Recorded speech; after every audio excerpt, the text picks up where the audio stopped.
kami akan mempresentasikan hasil diskusi. Yang pertama, kita harus mengetahui apa itu etika lingkungan. Etika lingkungan adalah paradigma moralitas manusia dalam hubungannya dengan lingkungan hidup sekitarnya. Etika lingkungan merupakan pendekatan holistik untuk memahami dan mengevaluasi kewajiban moral manusia untuk melindungi dan melestarikan lingkungan.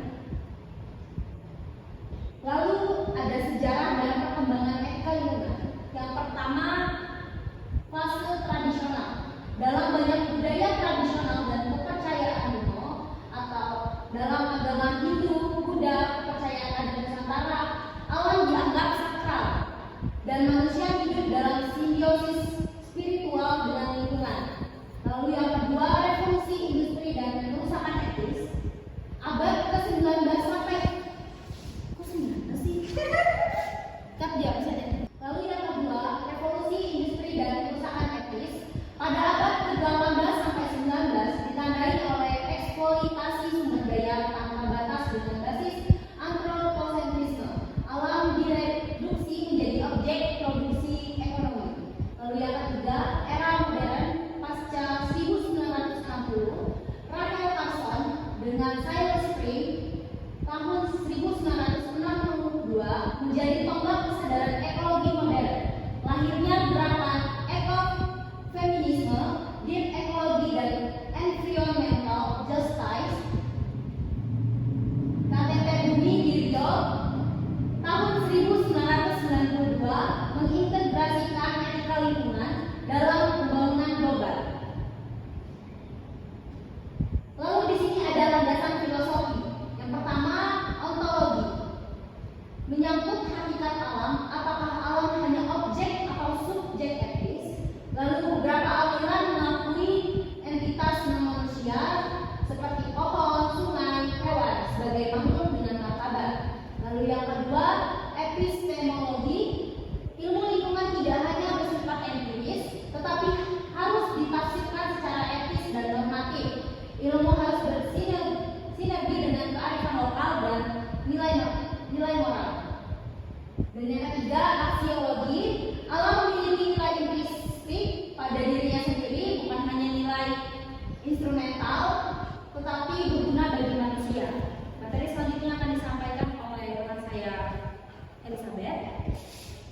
Oke, selanjutnya yaitu tujuan etika lingkungan. Yang pertama, melindungi lingkungan alam, yaitu tujuan utama etika lingkungan adalah untuk melindungi lingkungan alam dari kerusakan dan pencemaran. Yang kedua, meningkatkan kesadaran. Etika lingkungan bertujuan untuk meningkatkan kesadaran manusia tentang pentingnya lingkungan alam dan kebutuhan untuk melindunginya. Yang ketiga, mempromosikan perilaku berkelanjutan. Etika lingkungan bertujuan untuk mempromosikan perilaku yang berkelanjutan dan bertanggung jawab dalam berinteraksi dengan lingkungan alam. Oke. Pendekatan dalam etika lingkungan. Yang pertama, antropocentrisme. Manusia sebagai pusat nilai alam hanya penting bila bermanfaat bagi manusia. Yang kedua, biocentrisme. Semua makhluk hidup memiliki hak moral. Manusia bukan pusat. Yang ketiga, ekosentrisme. Fokus pada sistem ekologis secara keseluruhan. Keutuhan ekosistem lebih penting daripada individu. Yang keempat, deep ekologi, yaitu menolak dominasi manusia atas alam, menyerukan evolusi spiritual dan filosofis dalam cara pandang terhadap alam. Yang kelima, ekofeminisme, yaitu menjelaskan keterkaitan antara penindasan terhadap perempuan dan eksploitasi alam oleh sistem patriarki. Yang terakhir yaitu etika lingkungan global, melihat masalah lingkungan sebagai isu moralitas negara dan lintas generasi.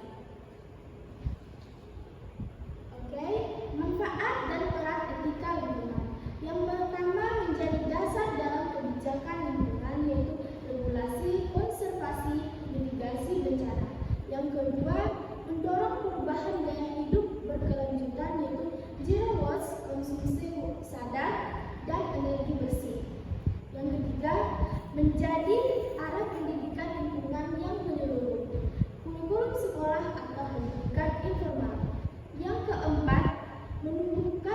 jawab korporat, yaitu Corporate Environmental Responsibility. Yang terakhir yaitu memperkuat partisipasi masyarakat dalam pengawasan lingkungan.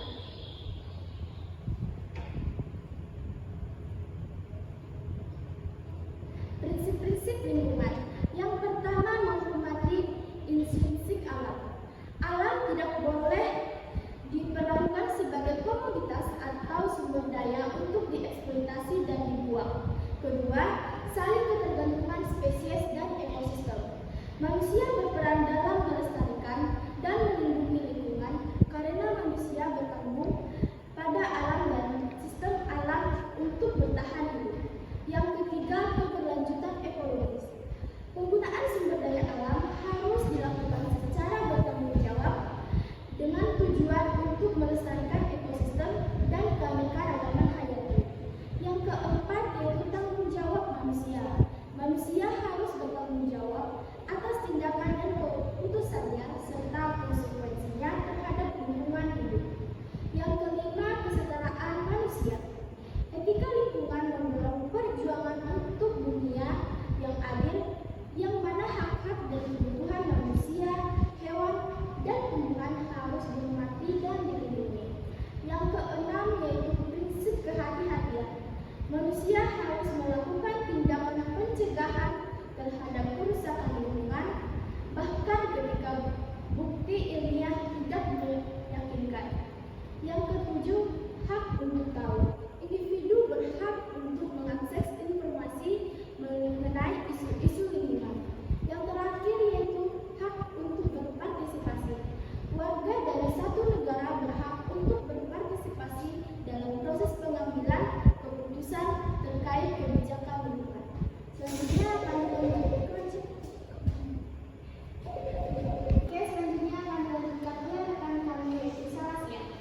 Selanjutnya yaitu implementasi etika lingkungan. Yang pertama, kebijakan pemerintah yang ditulis dalam Undang-Undang Nomor 32 Tahun 2009 tentang perlindungan dan pengelolaan lingkungan hidup, yang terdiri dari analisis mengenai dampak lingkungan atau AMDAL. Yang kedua, dunia pendidikan, yang terdiri dari kurikulum berbasis pendidikan, karakter dan cinta lingkungan, grade kampus dan ekskul.